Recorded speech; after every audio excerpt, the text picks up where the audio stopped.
Preselekcje fińskie, czyli Uden Musical, pewnie powiedziałem to źle, trudna nazwa, wygrał zespół D'Erasmus, słynny zespół D'Erasmus. Zobaczmy, co przygotowali na Eurowizję. Nie zapomnijcie o subskrypcji kanału, łapka w górę i nie przedłużamy, lecimy. Okej, let's go. Macie TikToka? Znacie to? Na początku bardzo fajna, mocna, rockowa propozycja. Widać, dominuje kolor żółty. Żółty to kolor słońca. Słońce to symbol radości, więc pozostajemy w takim klimacie. Człowiek się łudził, ale jednak się spodziewał. D'Erasmus jedzie na Eurowizję. I faktycznie można powiedzieć, że to jest spodziewany wynik, ale aż tak spodziewany, że aż przewidywalny.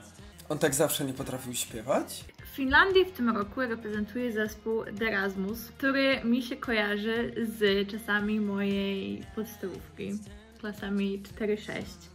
Z taką epoką a la Green Day, ale troszkę po, takie mocniejsze brzmienie, ale jeszcze wciąż takie wyważone, nie wiem, lubiane przez chłopaków, albo takie ostrzejsze dziewczyny, na fali właśnie Tokio Hotel. Jest taki klimat starych tych piosenek D'Erasmus, których zasłynęli, no ale wszystko to takie bez pazura jest. No to jest zdecydowanie referent bardzo radiowy, pop-rockowy, wciągający, zapamiętywalny, wpadający w ucho.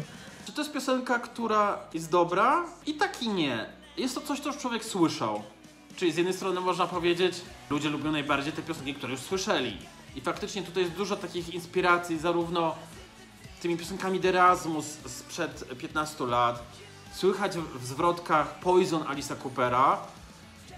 I wydaje mi się, że to może chwycić. W ogóle tutaj zapowiadano jakiś taki przełomowy staging, przełomową prezentację sceniczną, jakieś super efekty, a wygląda to trochę jak od przedszkola do Opola.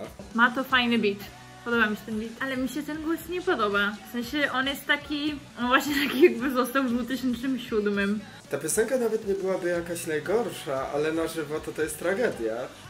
Zwłaszcza w kontekście tego, że każdy zaprezentował się w tych preselekcjach lepiej od nich. Szalenie mi się podoba ten pomysł z żółtym kolorem.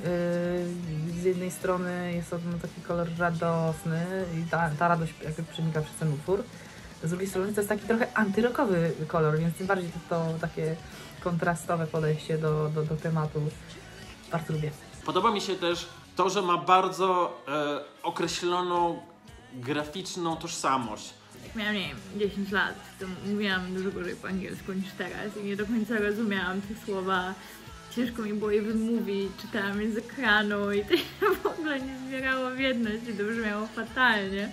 Ale dokładnie tak brzmi ta piosenka dla mnie, że jak gdzieś próbuję przetworzyć te słowa, jest strasznie dużo, one są niby śpiewane, ten akcent też nie jest taki inny, więc fiński, tak? Przepraszam wszystkich fanów D'Erasmus, ale uważam, że gdyby to nie byli D'Erasmus, tylko jakiś inny, mniej znany zespół, z czymś takim, z takim wokalem, z taką prezentacją, to by wtopił totalnie. Świetnie ten występ wygląda w telewizji, jest bardzo fajnie przemyślana praca kamer, wizualizacje kartonowe, rysunkowe w tle. Bardzo ciekawe pokazanie instrumentów. Ale trzeba zaznaczyć jedną ważną rzecz. Wokalista D'Erasmus, Lauriego, będzie czekać bardzo dużo pracy, jeśli chodzi o wykonanie wokalne. Mamy chórki z playbacku, ale to nie wystarcza. D'Erasmus ma bardzo dużo fanów w Europie i jest nostalgia na ten okres takich połowy lat 2000. To na pewno będzie sprzyjać Finlandii w tym roku. No jest klata. To jest ten przełomowy element tej prezentacji. Nigdy nie widziałem takiej klaty. Finlandia generalnie trzyma taki swój fajny rockowy poziom.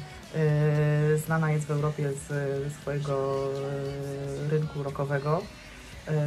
Więc to jako kolejny taki produkt eksportowy, no jeszcze D'Erasmus samo w sobie, takim, który produktem jest od wielu lat. Niestety muszę to podkreślić.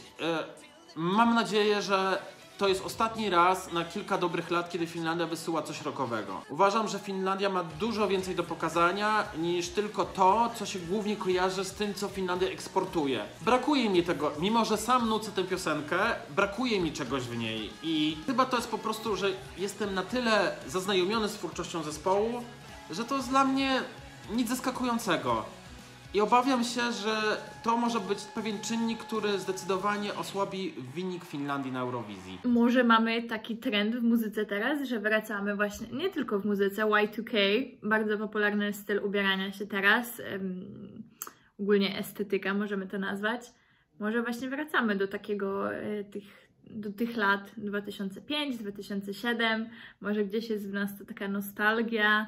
I jeszcze studyjnie uważałem, że to jest najgorsza piosenka preselekcji, ale nie aż taka zła. W sensie chciałbym, żeby inne preselekcje miały takie najgorsze piosenki, tak?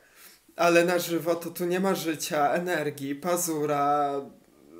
No po prostu czuję się zapach tego przepalonego starego kotleta. I jest mi bardzo przykro, że Finlandia na nich postawiła, dlatego że to jest bardzo ciekawy rynek muzyczny, a wysyłają przepalony stary obiad. Sama piosenka studyjnie nie jest najgorsza, na żywo, jeżeli oni tego nie poprawią.